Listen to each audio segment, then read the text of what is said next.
বন্ধুরা, আমাদের বাগানে দুটো পেঁপে গাছ হয়েছে। গাছ দুটো এখনো অনেকটাই ছোট, তাতে কিন্তু আবার ফুলও এসেছে, কিন্তু এখন এগুলোতে পেঁপে ধরবে কিনা জানি না। পেঁপে গাছের পাশে দেখলাম একটা ওল গাছও হয়েছে। এই সময় বাড়ির এদিকে ওদিকে ঘ্যাটকল হয়, তো দেখো বন্ধুরা, আমাদের বাড়িতেও কিন্তু প্রচুর ঘ্যাটকল হয়েছে। ঘ্যাটকলের ডাটা আর পাতাগুলোকে বাটা করে আমরা খাই, ভাত দিয়ে খেতে কিন্তু দারুণ লাগে। এই যে আমার বাড়ির বেগুন গাছগুলো, এইগুলোতে তো আনলিমিটেড বেগুন হতেই থাকে। বাজার থেকে উচ্ছে এনেছিল, উচ্ছে পেকে যাওয়ার পরে মা সেখান থেকে পাকা দানাগুলো ফেলেছিল। আর দেখো এই গাছটাতে ফুলও বেরিয়েছে। আর এই লঙ্কা গাছটায় দেখো ভালোই লঙ্কা হয়েছে, যদিও বোঝা যাচ্ছে না কালারের জন্য। পাতার কালার আর লঙ্কার কালার পুরোই সেম হয়ে গেছে। লঙ্কাগুলো দেখতে সরু সরু, কিন্তু খেতে অনেকটাই টেস্ট আছে। আর আমাদের এই বাড়ির সবজি গাছগুলোতে কোনো রকম কীটনাশক দেওয়া হয় না। জানো তো বন্ধুরা,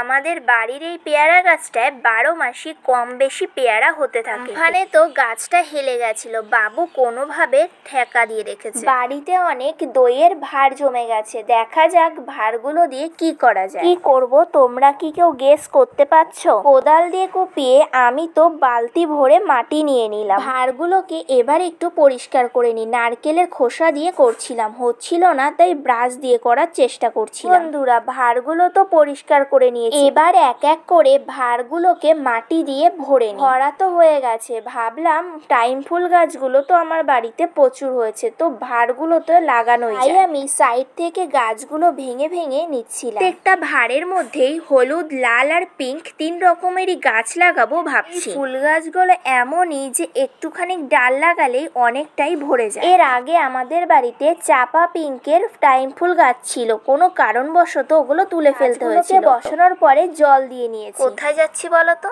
যাচ্ছি এই ঘুড়িটাকে ওড়াতে। আমাদের এখানে ফাঁকা মাঠের দিকে এত হাওয়া হচ্ছে যে ধারণার বাইরে। তাই ভাবলাম যাই একটু গিয়ে ঘুরে। আর এই তাল গাছটায় আগে অনেক বাবুই পাখির বাসা ছিল। চলে আসলাম ফাঁকা মাঠের কাছে, এবার নাও চেষ্টা করি ঘুড়িটাকে ওড়ানো। ঘুড়িটাকে বাড়িতে বানানো হয়েছে, জানি না আদৌ উড়বে কিনা। তো হাওয়া যে লাটাইয়ের থেকে সুতো ছাড়লেই পেঁচিয়ে যাচ্ছে। ঘুড়িটাকে ওড়াতে গিয়ে তো হাসতে হাসতে অবস্থা খারাপ।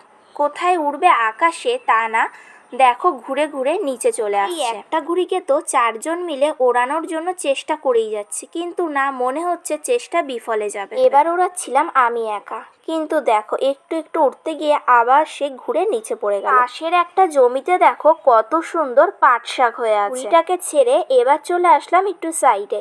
এখানে একটা পুকুরে মাছ চাষ হয়, মাছগুলোকে দেখার চেষ্টা করছিলাম, ছোট ছোট বোঝা যাচ্ছিল। ওর দিকে দেখাচ্ছিলাম এই ছোট ছোট মাছগুলোকে। এবার চলো বাড়ি যাই। বাড়ি এসে দেখলাম বাবু আইসক্রিম এনেছে, রাবড়ি, খেতে কিন্তু দারুণ লাগলো। আজকে এই পর্যন্তই, দেখা হবে নেক্সট ভিডিওতে। তোমরা সবাই ভালো থেকো।